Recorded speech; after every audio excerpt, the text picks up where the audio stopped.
साल 2008 आईआईटी दिल्ली के दो ग्रेजुएट्स दीपेंद्र गोयल और पंकज चड्ढा ने एक ऐसी समस्या का हल निकालने का सपना देखा जो शायद बहुत छोटे स्तर पर शुरू हुआ, लेकिन उसने पूरी दुनिया में तहलका मचा दिया। उस समय ऑफिस में लोग रेस्टोरेंट के मेन्यू इकट्ठा करते थे, जो समय लेने वाला और थोड़ा असुविधाजनक था।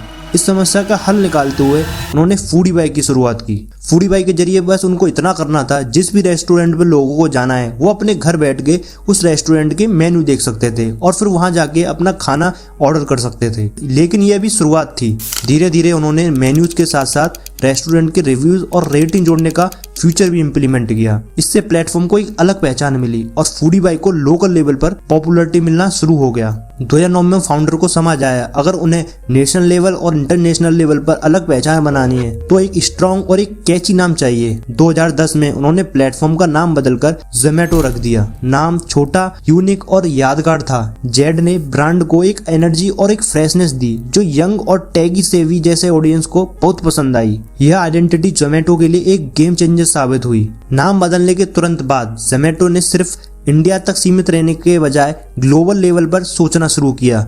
2012 में दुबई में अपना पहला इंटरनेशनल ऑफिस खोला। उसके बाद सिंगापुर, ऑस्ट्रेलिया, न्यूजीलैंड, यूएसए और यूरोप जैसे देशों में ऑपरेशन शुरू किए। और जोमेटो ने खुद को सिर्फ रेस्टोरेंट डिस्कवरी तक सीमित नहीं रखा। उन्होंने अपने यूजर्स की जरूरतों को समझते हुए कई नए फीचर्स और सर्विसेज लॉन्च की, जैसे जोमेटो गोल्ड मेंबरशिप। यह प्रीमियम प्रोग्राम यूजर्स को डिस्काउंट और एक्सक्लूसिव डील्स देता था, जिसने कस्टमर की लॉयल्टी को मजबूत किया। और स्विगी जैसे कंपटीटर को टक्कर देने के लिए जोमेटो ने फूड डिलीवरी सर्विस शुरू की। ये मूव उनके लिए गेम चेंजर साबित हुआ और जोमेटो इंडिया का हाउस होल्ड का हिस्सा बन गया। जोमेटो ने अपने ऑपरेशन में टेक्नोलॉजी को इंटीग्रेट किया। एआई और बिग डाटा का इस्तेमाल करके उन्होंने यूजर्स के एक्सपीरियंस को पर्सनलाइज करने का काम किया। जो लोग खाना पसंद करते हैं उसी को ज्यादातर दिखाया। 2020 का कोविड-19 पेंडेमिक जोमेटो और पूरी फूडी टेक इंडस्ट्री के लिए एक बड़ा झटका साबित हुआ।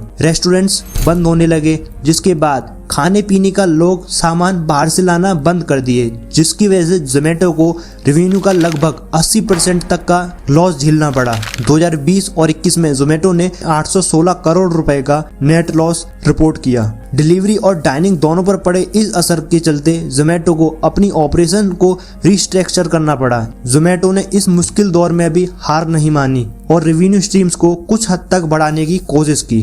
पेंडेमिक के दौरान जोमेटो ने कई फंडिंग राउंड्स पूरे किए, खासकर टाइगर ग्लोबल और एंड फाइनेंशियल जैसे बड़े इन्वेस्टर से थोड़ा पैसा जुटाया, जिससे कंपनी को थोड़ी मदद मिली। और जो पैसा आया था कस्टमर और डिलीवरी पार्टनर्स की सेफ्टी के लिए इन्वेस्ट किया, जिससे लोगों के बीच कॉन्टेक्टलेस डिलीवरी और हाइजीनिक स्टैंडर्ड बना रहे। पेंडेमिक खत्म होने के बाद जोमेटो ने अपनी सर्विस को फिर से तेजी से स्केल किया और फंड जुटाए और कस्टमर के बदलते बिहेवियर को देखते हुए उसने नई स्ट्रेटजीज अपनाई, जैसे नोटिफिकेशन में कुछ अटपटे चुटकुले डालना या कुछ अलग तरीके से एक नए नोटिफिकेशन की शुरुआत करना। 2021 में जोमेटो ने अपना आईपीओ लॉन्च किया, जिसने 9,375 करोड़ रुपए जुटाए। यह न केवल जोमेटो के लिए बल्कि पूरे इंडियन स्टार्टअप इकोसिस्टम के लिए एक हिस्टोरिकल मूवमेंट था। आईपीओ ने जोमेटो को फाइनेंशियल सिक्योरिटी और इन्वेस्टर को ट्रस्ट दिलाया। इसके साथ ही यह इंडिया टेक कंपनीज के लिए ग्लोबल मार्केट में एक नई राह खोलने वाला साबित हुआ, जिसकी वजह से अगर कोई क्राइसिस आता है तो पूरा लॉस कंपनी को नहीं उठाना पड़ेगा। जैसे आईपीओ की मदद से ये होता है कि जो सारे शेयर्स होते हैं वो जनता यानी ये पब्लिक में भी बांटे जाते हैं, जिससे पब्लिक अपनी इन्वेस्टर्स जो कंपनी के शेयर्स होते हैं उसको खरीद सके। जोमेटो इकोसिस्टम के प्रति थोड़े कदम बढ़ा रहा है। प्लास्टिक फ्री डिलीवरी और सूटेबल पैकेजिंग के जरिए जोमेटो एनवायरनमेंट फ्रेंडली बनाने की दिशा में कदम बढ़ा रहा है। जोमेटो एक कंपनी नहीं बल्कि एक सोच और एक मेहनत की मिसाल है। दीपेंद्र गोयल और पंकज चड्ढा ने दिखा दिया अगर आपके अंदर थोड़ा सा भी एक सपना देखने के लिए जुनून है और आपका डेडिकेशन उसमें लगा दें तो आप पूरी दुनिया को अपनी मुट्ठी में कर सकते हैं। एक छोटी सी शुरुआत दुनिया को बदल सकती है।